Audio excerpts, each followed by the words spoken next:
Welcome to another edition of RCE. I'm your host, Brock Palen. You can find our website at www.rce-cast.com.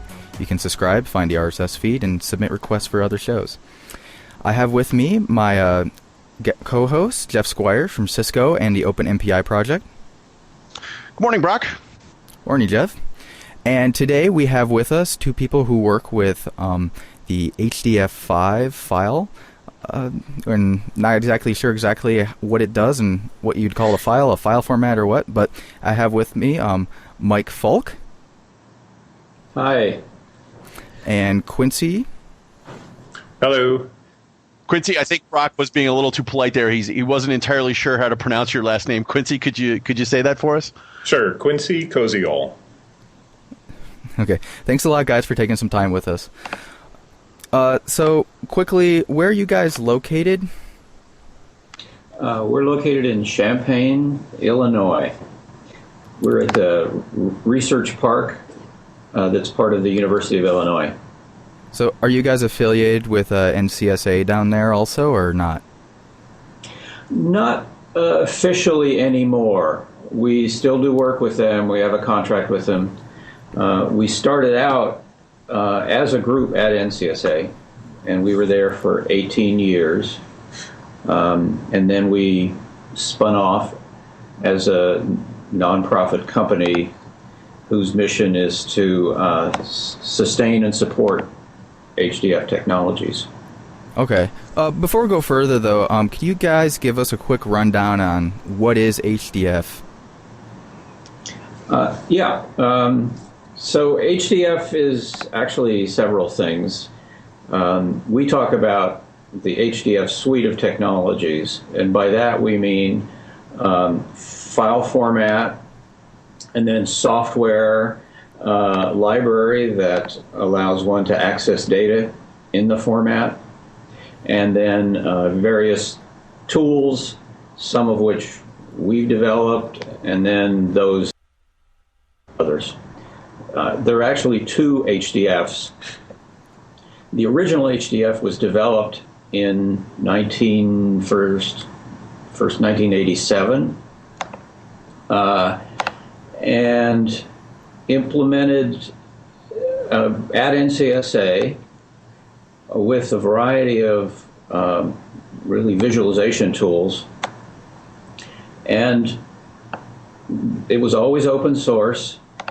And it kind of caught on and went through several generations until the fourth generation, which we now call HDF4. By that time, it was widely used all over the world, but in particular, the NASA Earth Observing System was using it, and that was sort of our bread and butter project. Then, by that time, that was 10 years we'd been in existence almost, we realized that there were a lot of things we could do better.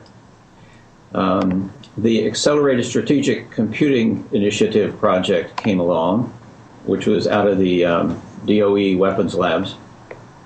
And they came to us looking for a standard format that was scalable and could handle, the kinds of data that they were dealing with.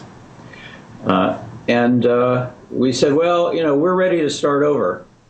So we invented HDF5, which was really part of the ideas we had from the original HDF, but also a number of ideas that came out of the labs and other users and lessons learned and so forth. So HDF5 was developed over a couple of years, originally released in 1998. And I think we really think of that as the flagship HDF at this point. HDF4 is still very widely used by those projects that adopted it in the 90s, and in particular in the NASA Earth Observing System. So it's still there, but the real growth is with HDF5, and we really think that it's the product that everybody ought to be using. For those who haven't used HDF before, what exactly does HDF stand for? hierarchical data format. So does it actually, is it a freeform format, or is it it's like this is the way the file's laid out? It's a very freeform format. The original idea was we didn't know what kinds of data people would be wanting to exchange and share. The real motivation at the NCSA, which is the National Center for Supercomputing Applications, was that we had a variety of different computing platforms that scientists were using, and they wanted to be able to move their data seamlessly from one platform to another in an architecture-independent way. So they might have some data that was on a big Endian machine, some other data on a Cray, some other data on a PC, a Mac, and so forth. And so we developed this format that describes how the data is laid out, and then we developed a software that can convert from one architecture to another. So it's really designed to be an architecture-independent format. At the same time, we were developing it for scientists. So scalability, the ability to deal with complexity, the ability to run efficiently on a lot of different platforms, those were all very important principles that we were trying to address. So that's where that came from. The hierarchical aspect of it came from the idea that we wanted to be able to store a variety of objects and to be able to organize them in ways that were meaningful to an application. So the original idea was that it would be a hierarchy. In fact, an HDF file is not necessarily a strict hierarchy. It can be any graph structure. But we did have this idea that you'll have what we call a group, which would be like a node in a graph, links, which would be like the branches in the graphs, and then objects, which could be nodes or what we call data sets, and that's where the actual data go.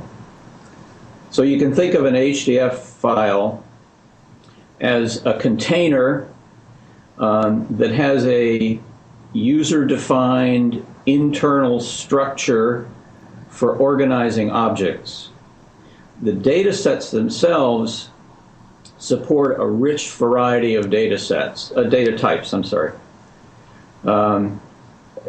data set itself is essentially an array, one-dimensional, two-dimensional, n-dimensional array. And you can pretty much store anything inside a data set you wanted to. So for example, if you wanted to encapsulate a PDF file in HDF, you could store that as a byte stream, associate attributes with it that explains that it's a PDF file, so forth. If you wanted to store a finite element mesh, you could store that, say, as a big regular grid or an array. So the idea was that you wanted to have a really rich set of data types and then the ability to just describe those data types and describe the sort of aggregate or array that stored those data types. Okay, so let me ask some clarifying questions here. So it sounds like you've as part of the suite of tools and products that you've got there, at least part of it is an API that you would compile and link into your